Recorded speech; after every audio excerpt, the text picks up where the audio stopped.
Hi everyone, Bruce Hall here again today. Here to talk about digital transformation and provoke some more thoughts around it. Today I want to talk about integrated process and power. This is a controversial topic amongst some industries. Some industries have well adopted it and done it for a number of years. And you're probably thinking, how does this translate into digital transformation? Well, as we talked about really in episode 1 about digital transformation is really the transformation from Industry 3.0 to 4.0. And Industry 4.0 is leveraging the data from the Internet of Things, the intelligent devices, all of the data in the field, to do higher things, cloud computing, artificial intelligence, machine learning, things of that nature. Well, the reason I'm bringing up integrated process and power, and I say it in that specific order, is because I think the process teams are farther ahead of the power teams. And that's because they've been communicating things earlier than the power side has. And they are where the expertise lies for networking and for the controls in the development of configuration settings. It only makes sense for the power space to integrate into the process space. And the reason I say that is because you have to think about, as we start integrating all these different devices together, you can either do it on your own, or you can leverage the skill sets you already have in your facility. Doing it on your own might be you set up a whole separate power eSCADA power management system to collect the data. It has its own infrastructure, everything from networks to controllers, all the way up to a separate demilitarized zone to communicate to those higher levels, to the level 4s and above.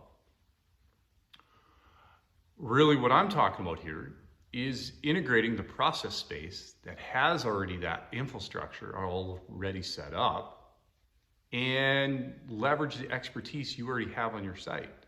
Leverage your controls engineers, leverage your controls technicians that maintain that stuff every day. The thing about it is you can implement a system however you want, and it might make sense during the capital project, but then long term you have to be able to maintain these things. And you got to be able to leverage the resources around you. I'm speaking from my own personal experience. I implemented a very large power management system when I worked for a large oil and gas end user. System worked great. Made a lot of decisions based on purely the power side. I will say the biggest challenge I had with that system is how to maintain that system long term. It was a challenge because my controls engineers, my controls technicians were not familiar with the platform that we deployed it on. And so every time there was an issue with it, they had to call a vendor. Now, that might seem great if you're the vendor, but it becomes a challenge for the plant floor. When something's not connecting, communicating correctly, you have to be able to leverage your resources around you to be able to get up and running. And that is one of the challenges as we start connecting all these different things, is that we do it in a way that we can support it long term. We do it in a way that doesn't change our whole organization that we already have. And really for us to be able to integrate all these devices, particularly on the power space, into the process, you almost have to look at it as it's an extension of the process. When you start talking about process, remote I/O is becoming very commonplace now these days. You extend the I/O out closest as you can to the devices and you connect into them. Well, there's things like the motor control center or switchgear that I really think for us to be able to integrate this seamlessly and simply, is you got to think of those MCCs and drives and breakers as essentially remote I/O. You're connecting into an intelligent device, bring that back into your process system. Bring all that information back in. Don't set up yourself a whole separate infrastructure, because you got to maintain that infrastructure. And you're either going to have to develop the skill sets yourself on the power side to maintain that, or you're going to have to leverage the resources around you. And if you are leveraging those resources around you, make their life easy. Make the decision on a platform they know. Make the decision on something that they're involved with every day, so when they need to stretch out to support you, they can do that easily.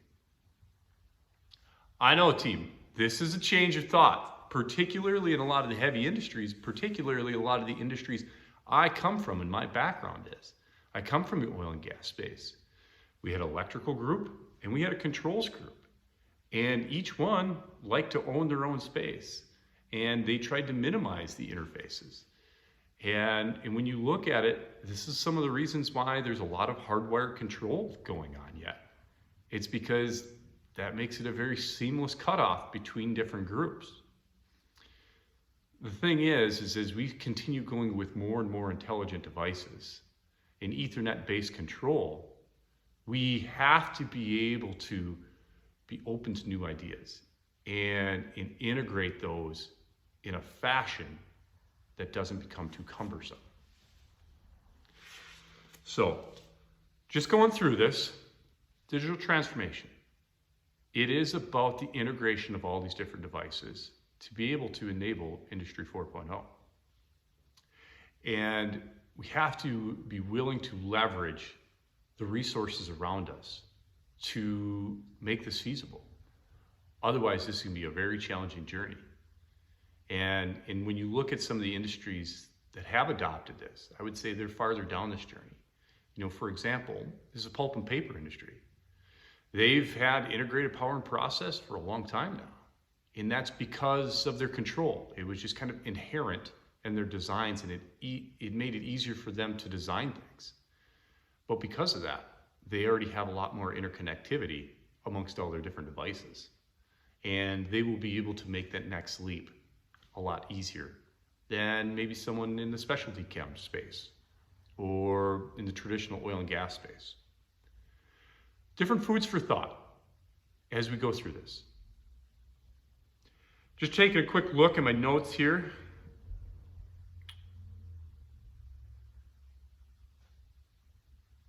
Yeah, that's pretty much it that I have for this week.